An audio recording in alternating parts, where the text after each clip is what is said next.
Rasulullah saja di depan Abu Jahal itu berkali-kali berusaha membunuhnya. Satu hari Rasulullah sholat di Ka'bah, bayangkan itu. Kemudian dibayar oleh Abu Jahal orang untuk menimpakan kepada Rasulullah isi perut onta. Disebut onta itu Pak. Itu diambil isi perut itu, diangkatnya, ditimpakan kepada Rasulullah sedang sujud. Sehingga Rasulullah kesusahan makin waktu itu. Dia juga yang menyewa orang lain untuk membunuh Rasulullah sedang sujud juga, sedang salat, yaitu mengangkat batu besar untuk ditimpakan kepada Rasulullah.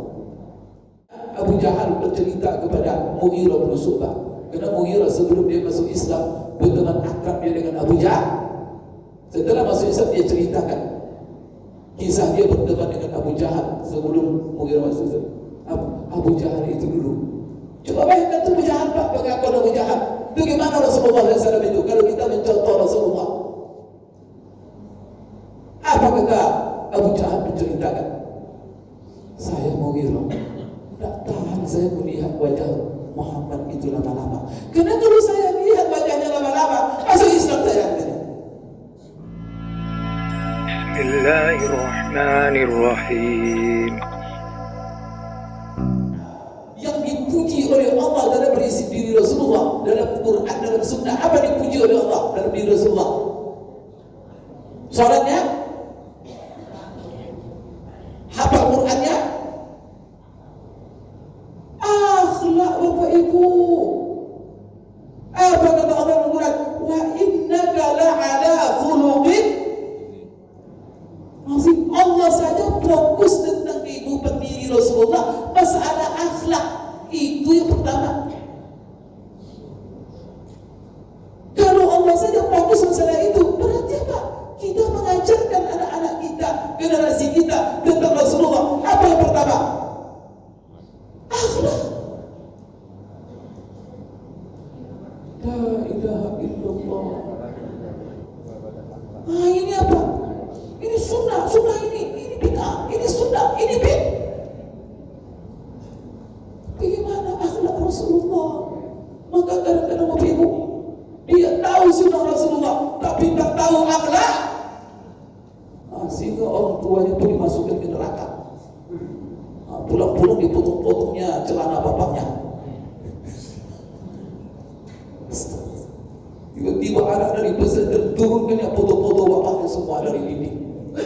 Karena ini astagfirullah, ada akhlak Pak. Jadi apa generasi kita? Wa innaka la'ala khuluqin 'azim. Sungguh demi Muhammad.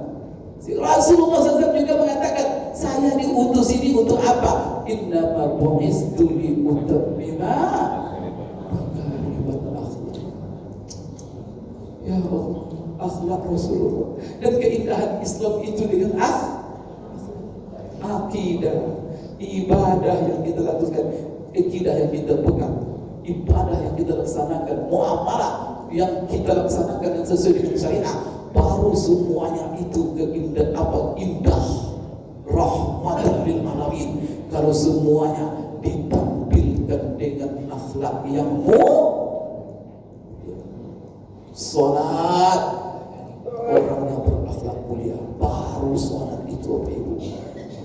Dia salat dan dia penyayang. Dia salat orang yang lembut. Dia salat orang yang hormat. Dia salat orang yang jujur. Dia salat orang yang empati. Dia salat orang yang kasar. Masya Allah. Baru rahmatan. Kemudian stressing bahwa Rasulullah SAW itu Bapak Ibu sekalian, di dalam juga ayat Al-Quran itu, laqad kana lakum fi Rasulillahi uswatun, itu juga kapan kita kaji akhlak Rasulullah? Inilah kesempatan dulu. Maka itulah Syekh Tawani Sallallahu Alaihi Wasallam, saya minta ampun kepada Allah melihat kondisi generasi Islam hari ini.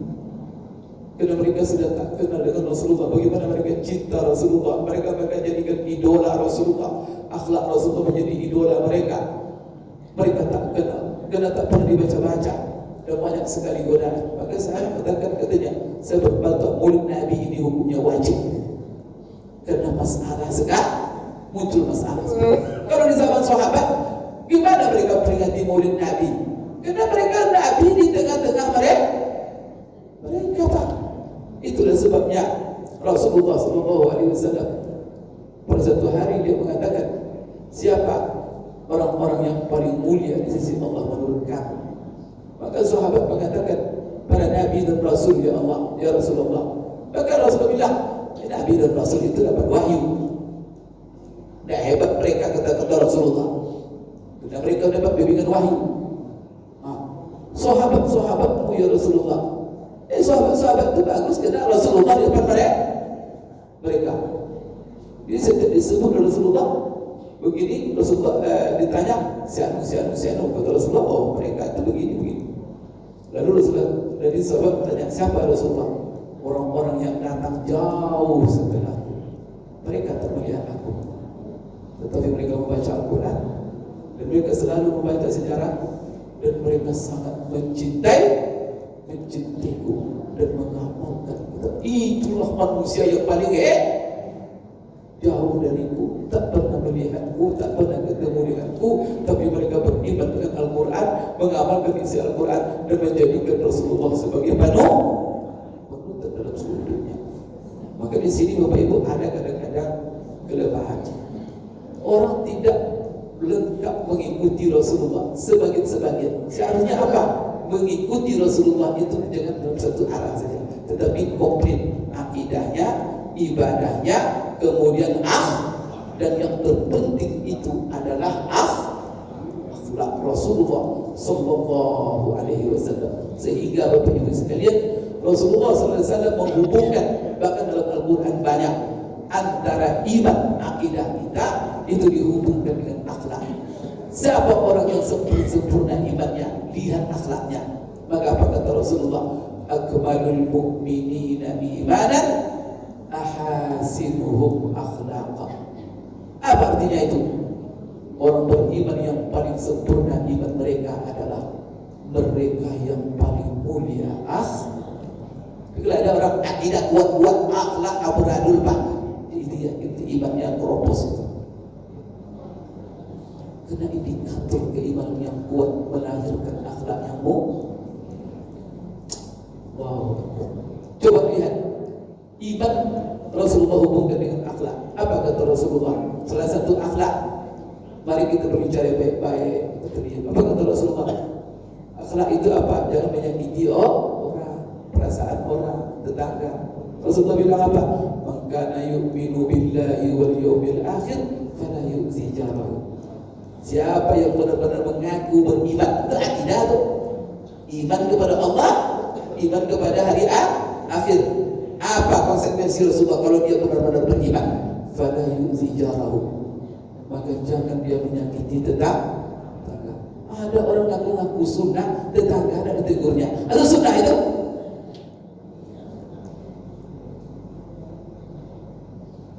Ketemu dengan saudara bermuka masam saja, sunnah itu Pak? La ilaha illallah. Sehingga Rasulullah mengajarkan, bermanis muka saja itu sedekah. Tabassumuka li wajhi akhika laka sedekah. Rasulullah saja di depan Abu Jahal itu berkali-kali berusaha membunuhnya. Satu hari Rasulullah sholat di Ka'bah, bayangkan itu. Kemudian dibayar oleh Abu Jahal orang untuk menimpakan kepada Rasulullah isi perut onta. Disebut liota itu Pak. Itu diambil isi perut itu, diangkatnya, ditimpakan kepada Rasulullah sedang sujud. Sehingga Rasulullah kesusahan bangkit waktu itu. Dia juga yang menyewa orang lain untuk membunuh Rasulullah sedang sujud juga, sedang salat, yaitu mengangkat batu besar untuk ditimpakan kepada Rasulullah. Di mana-mana dia menghina Rasulullah, mengatakan Rasulullah gila, Rasulullah tukang sihir, Rasulullah macam-macam. Tapi ketemu Rasulullah dengannya, pernah Rasulullah bermasa muka? Senyum Rasulullah selalu di depannya. Itulah sebabnya Abu Jahal bercerita kepada Mughirah bin Syu'bah. Karena Mughirah sebelum dia masuk Islam berteman akrab dia dengan Abu Jahal. Setelah masuk Islam dia ceritakan, Kisah dia berdebat dengan Abu Jahal sebelum Mughirah masuk. Abu Jahal itu dulu. Coba bayangkan tuh Abu Jahal, Pak, pengakuan Abu Jahal. Itu gimana Rasulullah SAW itu kalau kita mencontoh Rasulullah? Apa kata Abu Jahal menceritakan? Saya Mughirah, tidak tahan saya melihat wajah Muhammad itu lama-lama. Karena kalau saya lihat wajahnya lama-lama, masuk Islam saya akhirnya. Atau kira-kira gimana wajah Rasulullah itu, Pak? Melihat wajahnya saja tidak kuat berjalan lama-lama. Karena kalau dilihatnya wajah Rasulullah lama-lama,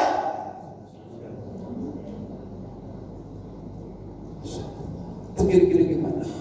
Itu di hadapan musuhnya. Bagaimana di hadapan sahabat? Maka apa kata seorang sahabat, saya tak pernah menjumpai puluhan tahun saya dengan Rasulullah, saya tak pernah menjumpai kecuali wajahnya tersenyum. Ada seorang ibu datang dari Bani Tamim menjumpai Rasulullah. Dia masuk Islam, Bapak Ibu, dari rombongan delegasi yang menemui Rasulullah masuk Islam pulang. Delegasi itu masuk Islam tangan itu, tapi dia belum pernah jumpa Rasulullah. Tapi dia masuk Islam lewat tokoh di kampungnya. Tapi dia merindukan Rasulullah. Ya, kalau kita sekarang ya, kita masuk Islam, Rasulullah hidup, kira-kira belum lama kita datang tak? Penasaran kita, mana Rasulullah kita hidup? Maka dia cari-cari siapa ada teman ibu-ibu ini. Siapa teman saya untuk menjumpai Rasulullah ke Madinah? Maka dicari-carinya rombongan. Karena jauh, tak mungkin dia seperjalanan sendiri, bahaya di perjalanan. Mendengarlah dia ada satu kabilah yang berangkat ke Madinah. Maka menyerobot. Maka malam-malam dia ikut, Bapak Ibu sekalian, ikut kabilah tadi. Tibalah di Madinah menjelang subuh. Menjelang subuh kabilah tiba di Madinah, langsung dia cari masjid Rasulullah. Ketika dia masuk masjid, Rasulullah dan sahabat lagi salat subuh. Maka masuklah dia ke masjid. Ketika dia masuk ke masjid, masuk dia disab laki-laki. Karena dia belum tahu kan. Masuk dia disab laki-laki. Maka ditegur oleh sahabat, "Hei, kamu perempuan yang di sini. Kenapa itu sab perempuan?" Lalu dia balik ke belakang. Ada orang berfatwa sekarang, sab perempuan tidak. Bapak Ibu sekalian, lalu terakhir Bapak Ibu, waktu sudah apa namanya? Jadi setelah selesai sholat, dia carilah Rasulullah SAW di antara orang yang ada. Karena Rasulullah selesai sholat duduk ya dengan sahabat-sahabat waktu itu. Biasa Rasulullah itu keluar masjid itu kadang setelah waktu duha baru keluar Rasulullah. Bapak Ibu sekalian, dia carinya. Yang heran apa kata pengakuan ibu itu? Seluruh orang yang saya jumpai, saya kira dia Rasulullah SAW. Berarti seluruh wajah sahabat itu wajah yang seperti wajah ceria Rasulullah. Wajah ceria. Maka saya melihat dari wajah-wajah mereka, saya kira setiap mereka itu inilah Rasulullah. Kapan Bapak Ibu dia baru menemukan Rasulullah Sallallahu Alaihi Wasallam? Ketika ada seorang teriak menemui Rasulullah sedang duduk. Karena Rasulullah sederhana, pakaiannya tak beda, sama semuanya.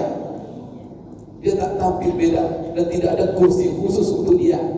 Setelah sholat banyak ada kursi emas untuk dia, Rasulullah. Tidak ada, dia duduk dia begini. Dan dia tak menyangka itu Rasulullah. Baru ada sahabat katakan, "Assalamualaikum ya Rasulullah." Baru dia terdengar oleh dia orang salam kepada "Assalamualaikum ya Rasulullah." Baru dia wah inilah nangis ibu itu karena dia tak sangka begitu Rasulullah. Inilah Nabi kita Rasulullah SAW. Maka mari kita pelajari akhlak. Jangan sunnah-sunnah, mulai dari kecil akhlak dulu. Itulah sebabnya para ulama sepakat anak-anak kecil yang beradab dulu. Adab siapa? Rasul. Pak Ibu itu dapat kita sampaikan. Mudah-mudahan Rabiul Awal ini kita jadikan momen untuk membaca sejarah Rasulullah, akhlak Rasulullah. Maka perilaku itu kalau kita ingin tahu Bapak Ibu sekalian, sejarah perjuangan hidup Rasulullah, baca buku sirah. Tapi kalau Bapak Ibu ingin tahu kepribadian Rasulullah dalam dirinya, kehidupannya sehari-hari, maka Bapak Ibu baca buku namanya As-Syama'il Al-Muhammadiyah. Saya punya majelis dalam buku ini di Masjid Nurul Fajar setiap hari Jumat dari maghrib sampai isya.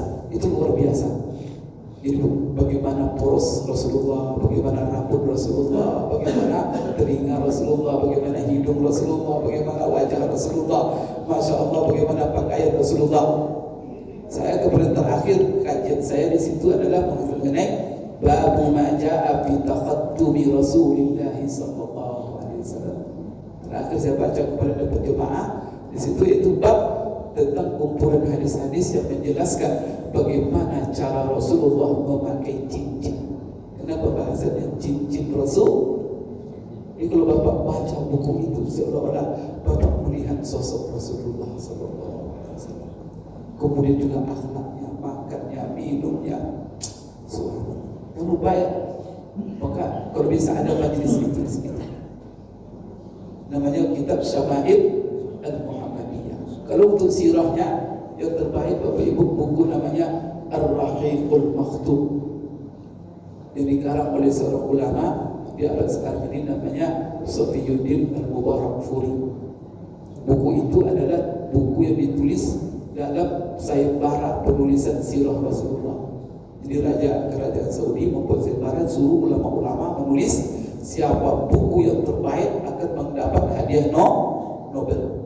Maka buku ini mendapat Nobel buku terbaik di dalam sirah Rasulullah Ar-Rahiqul Maktum. Dan itu buku itu ditulis oleh seorang ulama, kemudian dinilai oleh tim ulama. Maka buku itu diakui. Maka jangan lupa baca buku itu, dapatkan buku itu. Kapan mendapatkannya? Lihat Google Ar-Rahiqul Maktum download, dan sudah diterjemahkan ke dalam puluhan bahasa, termasuk bahasa Indonesia. Miliki buku itu, baca Bapak Ibu, bacakan kepada anak-anak kita. Kemudian di samping itu nanti untuk sosok Rasulullah secara pribadi dia, baik itu kehidupan secara fisik dan juga secara perilaku, itu buku Asy-Syama'il. Dua buku ini itu minimal yang kita baca ya, tentang Rasulullah.